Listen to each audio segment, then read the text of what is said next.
up the meals and shouting at the staff in the kitchen tent.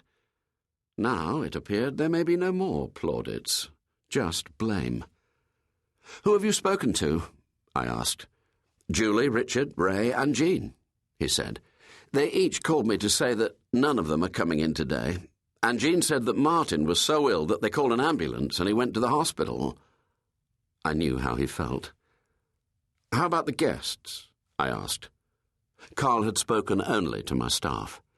"I don't know, but Jean said that when she went with Martin to the hospital, the staff there knew all about the poisoning, as they called it, so he can't have been the only one." Oh, God!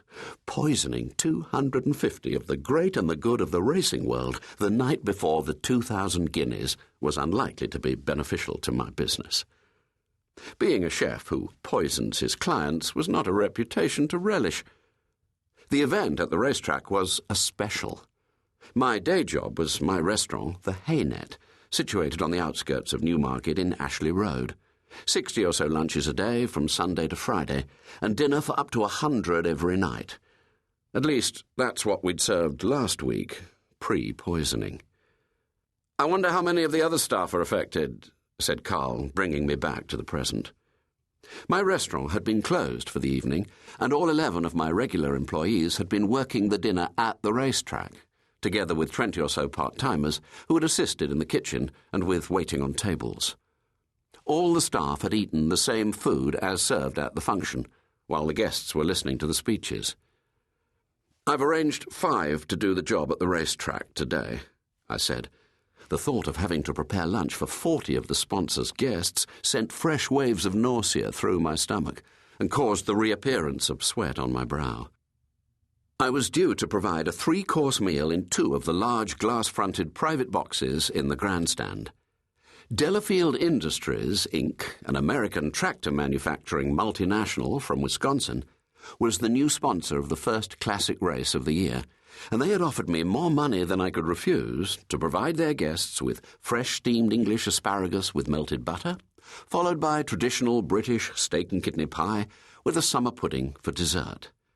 Thankfully, I had talked them out of the fish and chips with mushy peas. Mary Lou Fordham, the company marketing executive who had secured my services, was determined that the guests from back home in Wisconsin should experience the real England. She had been deaf to my suggestions that pâté de foie gras with brioche, followed by a salmon meunière, might be more appropriate. "I'll tell you right now, we don't want any of that French stuff," Mary Lou had declared.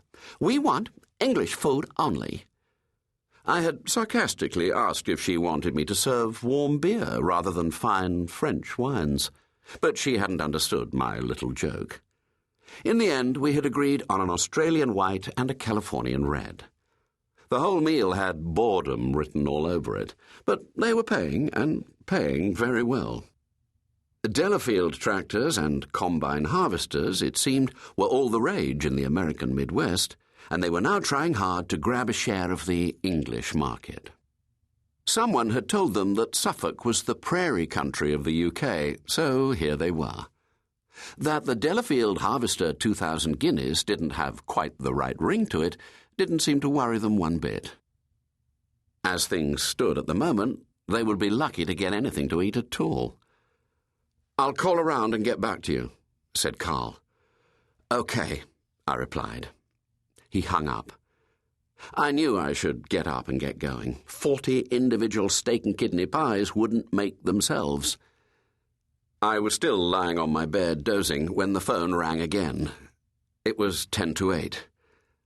"Hello," I said sleepily. "Is that Mr. Max Moreton?" said a female voice. "Yes," I replied. "My name is Angela Milne," said the voice formally. "I am the Environmental Health Officer for Cambridgeshire." She suddenly had my full attention. "We have reason to believe," she went on, "that a mass poisoning has occurred at an event where you were the chef in charge of the kitchen. Is that correct?" "Who are we?" I asked. "Cambridgeshire County Council," she said. "Well," I said, "I was the chef for a gala dinner last night, but I'm unaware of any mass poisoning, and I would seriously question as to whether my kitchen would be responsible for one, even if it existed. Mr.